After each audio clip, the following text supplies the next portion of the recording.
Bismillahirrahmanirrahim. Assalamualaikum warahmatullahi wabarakatuh. Syukur alhamdulillah kita bisa berjumpa lagi di channel ini. Sholawat dan salam selalu dan tetap tercurahkan kepada junjungan kita Nabi besar Muhammad sallallahu alaihi wasallam. Allahumma sholli ala sayyidina Muhammad wa ala ali sayyidina Muhammad. Harapan dan doa saya semoga saudaraku semuanya selalu diberikan kesehatan, dilapangkan rezekinya, diampuni dosa-dosanya, dan dipanjangkan umurnya. Amin ya rabbal alamin. Sahabat beriman yang dirahmati Allah, sebagai seorang muslim penting bagi kita untuk mengetahui apa yang diperintahkan dan juga yang dilarang dalam Islam. Agama Islam telah dengan jelas memberikan panduan-panduan bagi manusia. Di antara panduan yang jelas tersebut adalah masalah larangan untuk memelihara hewan-hewan tertentu. Setidaknya ada 6 hewan yang dilarang dipelihara dalam Islam. Larangan-larangan tersebut telah disampaikan oleh Rasulullah Shallallahu Alaihi Wasallam dalam beberapa hadisnya, sehingga penting bagi kita untuk mengetahui dan menjauhi larangan-larangan tersebut. Berikut adalah 6 hewan yang dilarang dipelihara di dalam Islam. Yang pertama adalah anjing. Salah satu hewan yang dilarang untuk dipelihara dalam Islam adalah anjing. Hal ini disebabkan karena air liur anjing dianggap najis.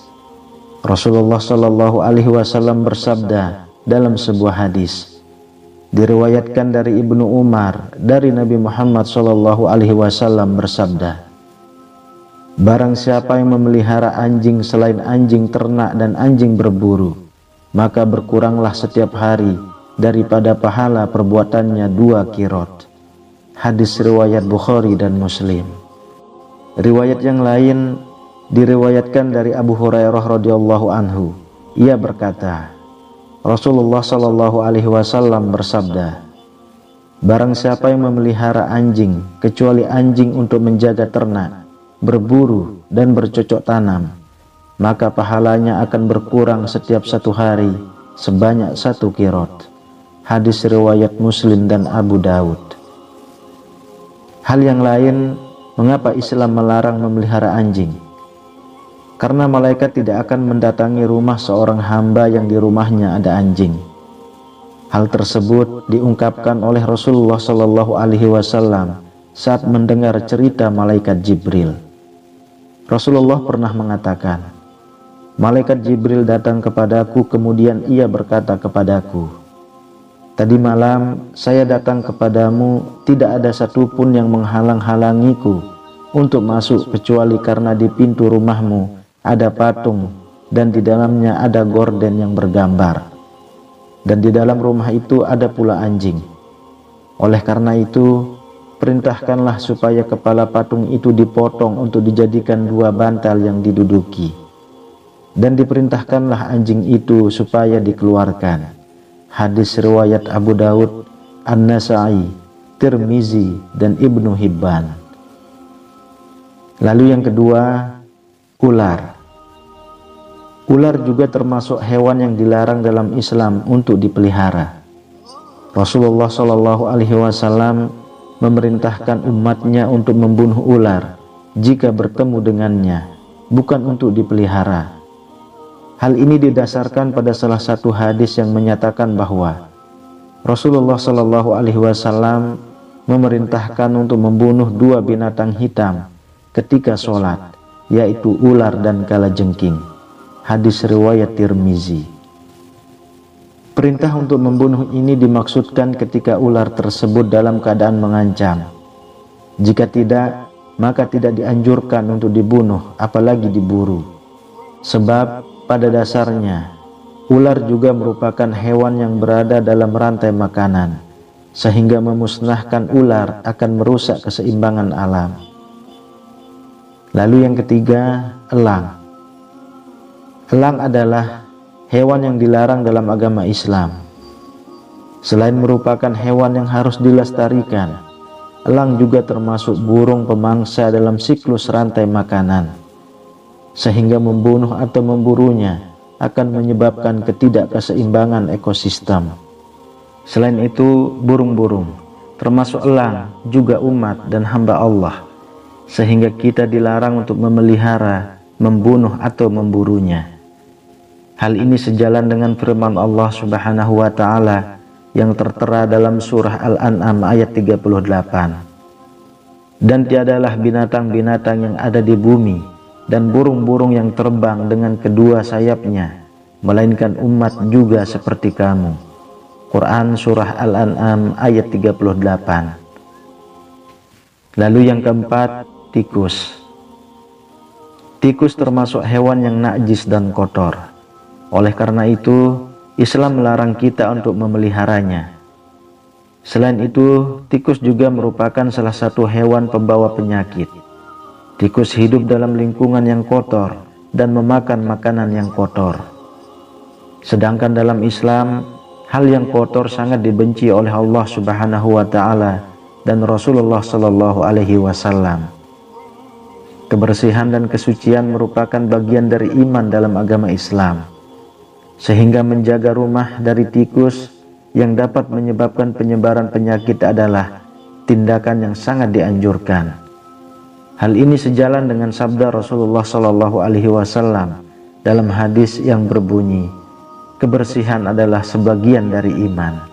Hadis riwayat Tirmizi. Yang kelima, gagak. Gagak, khususnya gagak yang memiliki punggung dan perut putih, juga dilarang untuk dipelihara dalam Islam. Hal ini didasarkan pada pendapat Imam Syafi'i yang menyatakan bahwa gagak tidak boleh dipelihara dan diperboleh untuk dibunuh.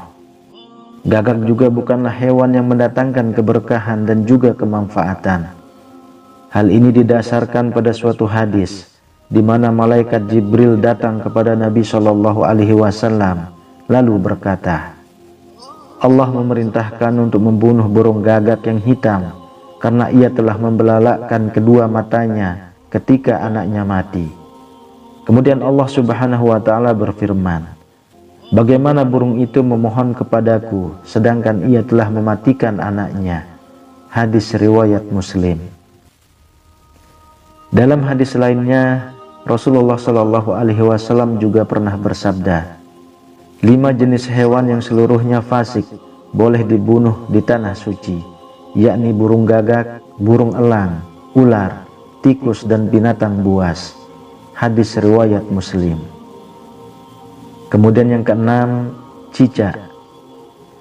Cicak meskipun sering berkeliaran di rumah, juga dilarang untuk dipelihara. Nabi Muhammad Shallallahu Alaihi Wasallam memerintahkan umatnya untuk membunuh cicak, sebab cicak termasuk hewan pengganggu, najis dan juga kotor. Bahkan dalam beberapa riwayat, membunuh cicak akan mendapatkan pahala. Hal ini didasarkan pada hadis yang bersumber dari Abu Hurairah radhiyallahu anhu.